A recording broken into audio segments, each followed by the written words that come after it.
Hello and welcome. I'm Kojo, also known as the musician Karma Houdini. I do original music and covers here on this channel. I also react to music and I do album reviews. And today I'm doing an album review for the Between the Buried and Me album Colors. I've got on a Between the Buried and Me sweatshirt actually for this. Um, yeah, Between the Buried and Me is, if you don't know, they're a progressive metal band from the US. They have a lot of like death metal and like metalcore influences in them as well. I'm not into death metal at all, but if you mix it with progressive rock and progressive metal, then you can get me on board. So that's why I like this band and Opeth and stuff. So this album originally came out in 2007, and it this year, 2020, it just got a remaster re-release. So I'm going to be talking about the album in general, and I'll also talk about the quality of the remaster re-release. So why don't we start off by talking about the songs? There are 8 songs on Colors. It is not technically a concept album because the lyrics for the songs are not connected in most cases, but the music flows as if it is all just one big song. So when it comes to talking about like standout tracks or weak tracks, like I usually do, it's kind of hard to separate because it all just kind of flows like a stream of consciousness. And frankly, out of these 8 songs, I don't think there is a weak song. So the first track is Foam Born, the back track. Then the next track is Decade of Statues. Then Informal Gluttony, Son of Nothing, Ants of the Sky, prequel to the sequel, Viridian, and then it ends with White Walls, which is a legendary song. This is their most popular album. They always get people requesting to play songs from it. They have done tours where they just play this album live. In fact, I've seen this band play this album live a couple of years ago, and they kill it live. They're fantastic. The musicianship on this album is top notch, and you can still see it when you see them live. Like they can play all of this, flawlessly, and that's insane because the music has so many tempo changes, time signature changes, mood changes, genre shifts. Like they throw everything, and there's like a bluegrass section in one song and everything. Like, if I had to pick my favorite songs on the album, one of them is definitely Ants of the Sky, which I'm playing right now.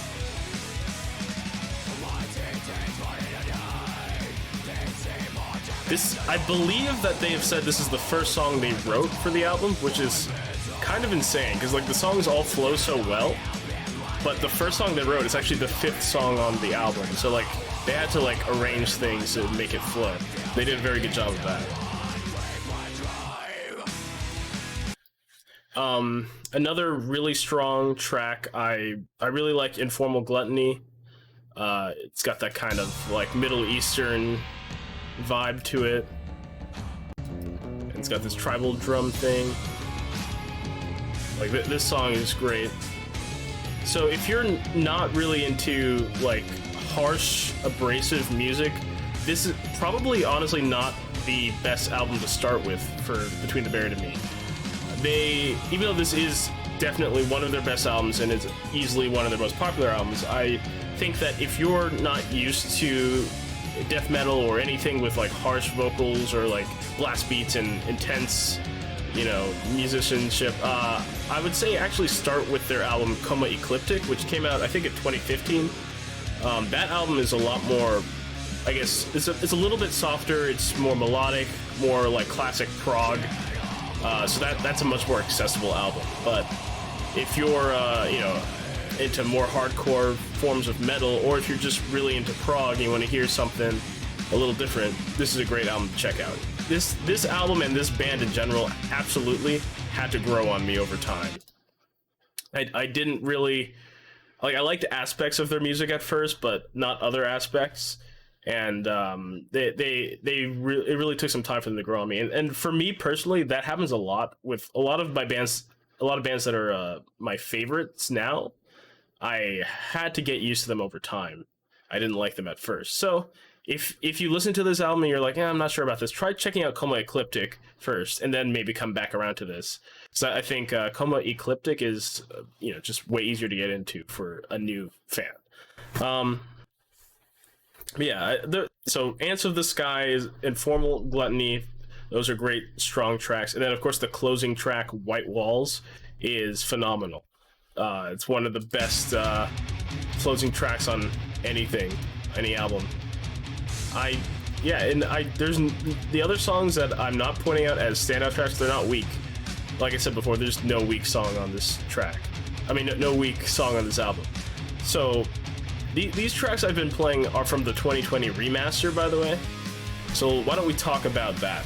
The remaster, people are always really prickly, or not prickly, like there's always people on the fence about remasters, people on this side or that side, you know, like, oh, you know, don't change it, I'm so attached to this album, we don't need a remaster, I don't, you know, blah blah blah. At the end of the day, a remaster doesn't harm you. The original version of the album still exists. The original version of the album is still up on all the streaming sites. You can still probably you know, you can still buy it, but they have remastered this, and BTBAM has been remastering a few of their albums this year.